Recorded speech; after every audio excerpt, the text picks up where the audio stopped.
Well, hello, everyone. I'm Taryn Deaton. I'm a principal with Thread Strategies, and I'm here today with my colleague and friend, Lori Lipstein, who's our founder and also a principal.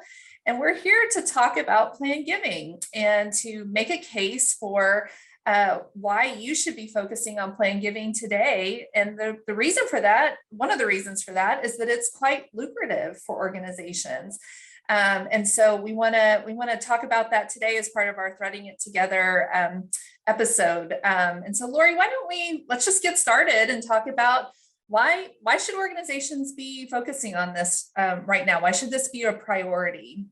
Yeah, well, first, let's just start with the data. For anyone who isn't familiar with a Giving USA data set, it's a fantastic annual study done every year by the Giving USA Institute that tracks where all the philanthropic money in our sector comes from annually. So if you haven't checked that out, please do. But for fundraisers, it's typically a really important breakdown of where are the opportunities. And so every year, bequests, I should say in the most recent years, I can't speak for all of time, bequests have hovered around the 7, 8, 9% of funds given annually in the United States. And so last year, we're recording this in January 2022. So we're talking about the Giving USA data set that covers 2020. The most recent one, giving by bequest, was 9%. So that means 9% of all gifts given, philanthropic gifts given in the United States that year came from bequests. And to put that in perspective, 5% of gifts came from corporations. So you might be thinking, those are the ones we see all the news articles about and things like that. But actually, dead people are giving more money than companies. And so it is a big opportunity and one that you shouldn't miss. So Taryn, give us an example of how it's a big opportunity. Like, what do we mean by that?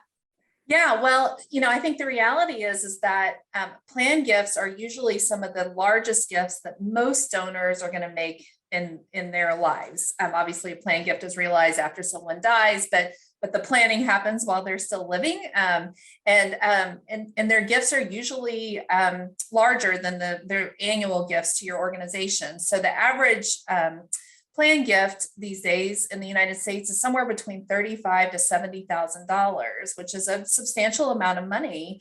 And as you can imagine, it's larger than most people are giving on an annual basis. That's how you're getting like with your end of year appeal, right? Like, right.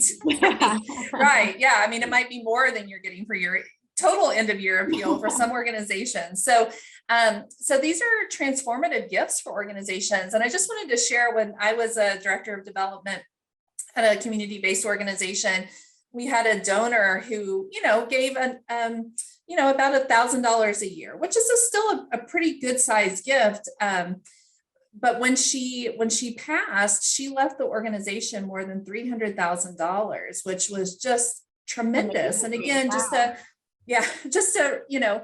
Somebody who was very loyal to the organization, who cared deeply about the mission, who, supported on an annual fund basis, but who really wanted to see, the organization transformed by her gift upon her death. So remember that these can be really sizable gifts, and that the average, again, is somewhere between $35,000 to $70,000. So, Lori, let's talk about just one last point about, to kind of guide people when thinking about planned gifts. What's the last kind of point or tip we want to share with them today? Yeah, I think, based off of what Taryn just shared, a really good point there is, don't be shy. Don't discount anyone.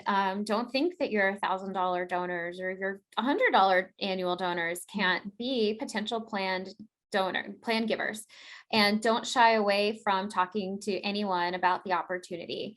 I know it can, seem uncomfortable. Sometimes we're talking about something would happen after someone passes away. So that can seem kind of like, weird, but don't reframe your thought process.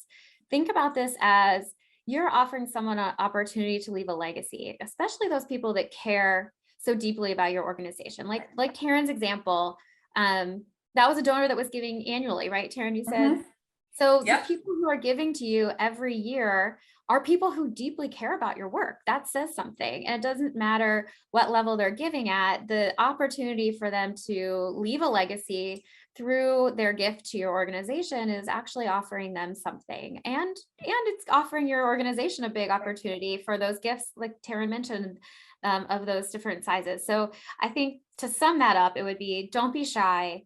Don't keep the opportunity to yourself. Go ahead and talk to people directly, or even just to get started, be putting that information out there on your website and your materials that your organization does accept planned gifts and that you would be happy to speak to anybody about it. That's a great way to be reframing the way you think about this and thinking about getting started. So good Awesome. intro. Yeah. That's a great quick intro. thing. Yeah. Well, and we hope that this has kind of whet people's appetite for more information about plan giving. And so we hope you'll check out some of our other plan giving videos on our YouTube channel. Certainly invite you to subscribe, and thank you so much for joining us today. Certainly, if you would like to talk to us more about plan giving, you can find our contact information at threadstrategies.com. We'd be happy to have those conversations with you. But we wish you good luck with plan gifts and wish you happy fundraising. Happy fundraising.